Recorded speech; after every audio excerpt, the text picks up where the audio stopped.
पहा आता आपण सेकंड एक्झाम्पल सुरू करणार आहोत. सेकंड एक्झाम्पल मध्ये आपल्याला दोन इक्वेशन्स या ठिकाणी दिलेले आहेत.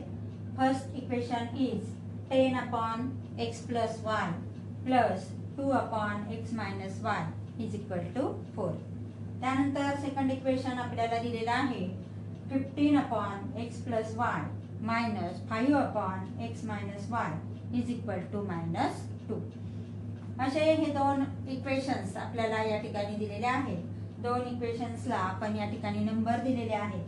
फर्स्ट इक्वेशन आणि हे सेकंड इक्वेशन. आता याच्यावरून आपल्याला दिलेल्या समीकरणांचे सोल्युशन आपल्याला या ठिकाणी काढायचे. मग आता सुरुवातीला आपल्याला मगाच्या उदाहरणामध्ये ज्या पद्धतीने सांगितलं त्याच पद्धतीने हा 10 upon x plus y हा आपल्याला या ठिकाणी सेपरेट करायचा आहे.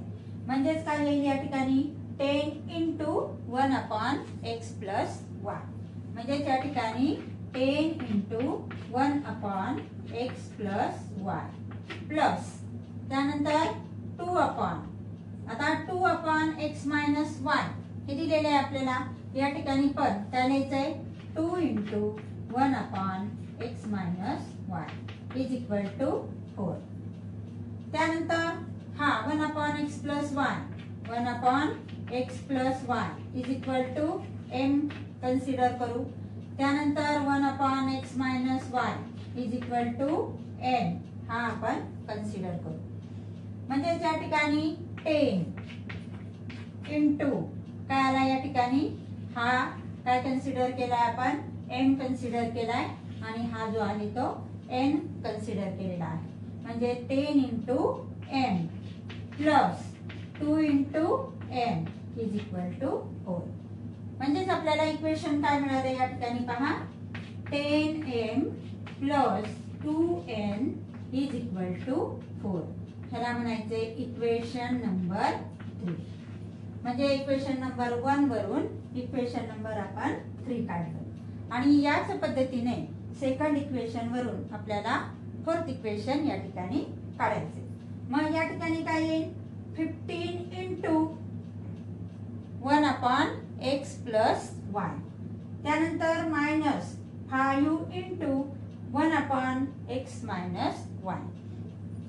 मग या ठिकाणी सेकंड इक्वेशन घेऊयात. मग 15 into 1 upon minus 5 into 1 upon x minus y is equal to किती आलं या ठिकाणी -2 is equal to -2. परत 1 upon x plus y is equal to काय मानलं m. त्यानंतर 1 upon x minus y is equal to n मानलं. मग आता या ठिकाणी किमती टाकून द्यायच्या. मग 15 into m minus 5n is equal to -2. म्हणजे इक्वेशन आपल्याला काय मिळालं 15m minus 5n is equal to -2. हे मिळालं आपल्याला इक्वेशन नंबर 4. समजलं इथपर्यंत. म्हणजेच या ठिकाणी आपण हा 1 upon x plus y आणि 1 upon x minus y हे या ठिकाणी m आणि n कन्सिडर करून आपण या ठिकाणी इक्वेशन नंबर 3 आणि इक्वेशन नंबर 4 या ठिकाणी आपण तयार केलं. आता हे इक्वेशन नंबर 3 आणि इक्वेशन नंबर 4 आपल्याला सोडवायचे. आता जे काही व्हेरिएबल दिलेले आहेत त्या व्हेरिएबलचे कोएफिशिएंट पाहिजेत. मग या ठिकाणी इक्वल कोएफिशिएंट आपल्याला दिलेले नाहीत. या ठिकाणी 15 दिलाय, या ठिकाणी 10 दिलाय, या ठिकाणी 2 दिलेला आहे, या ठिकाणी 5 दिलेला आहे. म्हणजेच आपल्याला हे कोएफिशिएंट इक्वल करण्यासाठी आपल्याला एका स्पेसिफिक नंबरने काय करावे लागेल मल्टिप्लिकेशन करावे लागेल किंवा मल्टिप्लाय करावे लागेल. मग या ठिकाणी इक्वेशन नंबर 3 ला कितीने मल्टिप्लाय करता येईल 5 ने आणि 5 ला कितीने मल्टिप्लाय करायचे 2 ने. म्हणजेच या ठिकाणी काही इक्वेशन नंबर 3 हा जो आहे त्याला कितीने मल्टिप्लाय करायचं 5 ने. मग इथं लिहायचंय मल्टिप्लाइंग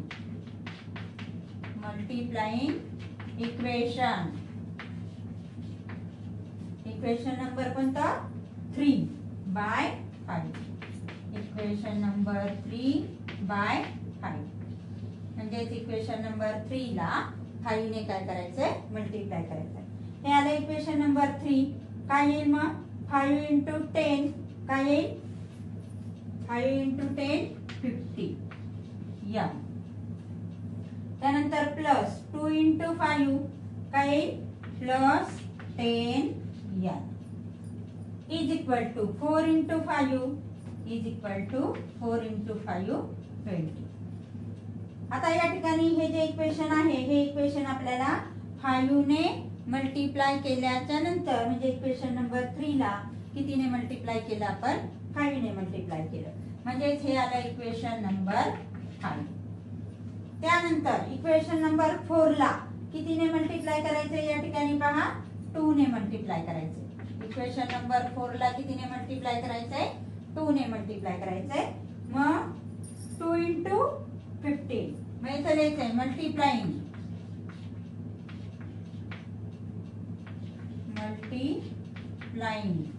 इक्वेशन 4 बाय कितीने मल्टिप्लाय करायचे 2 ने मल्टिप्लाय करायचे. Multiplying equation 4/2. मग आता 2 ने मल्टिप्लाय केल्याच्या नंतर 2 × 15 किती आले 30 m. त्यानंतर 2 × -5 -10 m इज इक्वल टू -2 × 2 -4. हे आलं इक्वेशन नंबर 6. आता इक्वेशन नंबर 5 आणि इक्वेशन नंबर 6 याचे जे कोइफिशियंट आहेत n या व्हेरिएबलचे ते कसे झालेले आहेत इक्वल झालेले आहेत. मग आता ह्याच्यावरून ठरवायचे आपल्याला चिन्हावरून यांची ऍडिशन करायची की सबट्रॅक्शन करायची. आता हे जे साइन जर आपण पाहिले तर दोन्ही कसे आहेत अपोजिट आहेत. एकाला प्लस साइन आहे एकाला मायनस साइन आहे म्हणजे दोघांची काय करायची ऍडिशन करायची. मग या ठिकाणी लिहायचंय ऍडिंग इक्वेशन 5 and इक्वेशन 6. 5 आणि 6 ची काय करायची ऍडिशन करायची. मग इक्वेशन नंबर 5 मांडून घ्यायचे काय येईल ते 50m plus 10n is equal to 20. त्यानंतर 6 मांडून घ्यायचे 30m plus 30m minus 10n is equal to -4. आता आपल्याला या ठिकाणी काय करायची दोघांची ऍडिशन करायची. ऍडिशन करताना जे काही सेकंड इक्वेशन आहे त्या सेकंड इक्वेशनचे साइन चेंज करायचे नाही. मग या ठिकाणी 50 आणि 30 यांची काय होईल ऍडिशन कारण दोन्ही कसे आहेत पॉझिटिव्ह आहेत. मग 50 प्लस 30 किती आले 80n. 10n आणि 10n कॅन्सल झाले कारण एक पॉझिटिव्ह एक निगेटिव्ह इज इक्वल टू किती मिळाले आपल्याला या ठिकाणी 20 - 4. मग 20 - 4 किती आले 16. 20 - 4 इज इक्वल टू 16. मग या ठिकाणी काय मिळालं आपल्याला 80m इज इक्वल टू 16 म्हणजेच m इज इक्वल टू 16/80. हा 80 जो आहे तो कसा जाईल या ठिकाणी डिवाइड जाईल. m ला तो कसा आहे मल्टिप्लाय आहे आणि हा या ठिकाणी कसा जाईल डिवाइड जाईल. म्हणजे त्या ठिकाणी 16 1 जा 16 16 5 जा किती आले 80. म्हणजे त्या ठिकाणी किती आला m इज इक्वल टू 1/5. आता या ठिकाणी ही m ची व्हॅल्यू मिळाली. त्यानंतर ही जी व्हॅल्यू आहे ही आपल्याला कुठल्याही इक्वेशन मध्ये टाकून द्यायची आणि त्याच्यावरून आपल्याला n ची व्हॅल्यू काढायची. मग या ठिकाणी जे इक्वेशन सोपं असेल त्याच्यामध्ये ही व्हॅल्यू ठेवून द्यायची. मग या ठिकाणी इक्वेशन नंबर आपण 4 घेऊया. मग इक्वेशन नंबर 4 काय दिलेले आहे आपल्याला 15m - 5n is equal to -2 हे दिलेलं आहे. मग या ठिकाणी लिहायचंय putting m is equal to 1/5 in equation. आता कोणत्या इक्वेशन मध्ये ठेवणार आहे आपण in equation number 4. Equation number 4 मध्ये ठेवून द्यायचंय. मग इक्वेशन नंबर 4 लिहून घ्यायचंय. 15m minus 5n is equal to minus 2. 15 into 1/5. 15 into m. m ची किंमत किती काढलेली आपण 1/5. ही 1/5 टाकून दिली. या ठिकाणी म्हटलं तर चौकट करा. m is equal to 1/5 minus 5n is equal to 2. 5 1 जा 5, 5 3 जा 15. म्हणजे या ठिकाणी 3 into 1 किती आला 3 minus 5n is equal to minus 2 is equal to किती आला या ठिकाणी minus 2. आता या ठिकाणी minus 5n is equal to minus 2.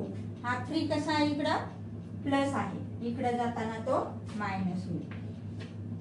म्हणजे minus 5n is equal to minus 5. या ठिकाणी दोन्ही कसे आहेत मायनस आहेत, दोन्ही मायनस साइन येतील. मग या ठिकाणी minus 5n is equal to minus 5 म्हणजेच 5n is equal to 5 म्हणजे n is equal to 5/5. मग या ठिकाणी किती आला 5/5. 5/5 किती आला 1 म्हणजे n ची व्हॅल्यू आपल्याला किती मिळालेली आहे 1. या ठिकाणी m ची व्हॅल्यू मिळाली, या ठिकाणी n ची व्हॅल्यू मिळाली. आता आपण m आणि n काय कन्सिडर केलेले आहेत 1/x + y is equal to m.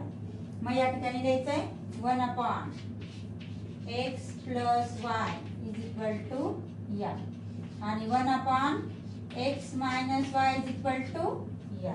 पहा 1/x + y is equal to m. 1/x - y is equal to m. मग 1/x + y is equal to m. m ची व्हॅल्यू किती काढलेली आहे आपण या ठिकाणी m is equal to 1/5.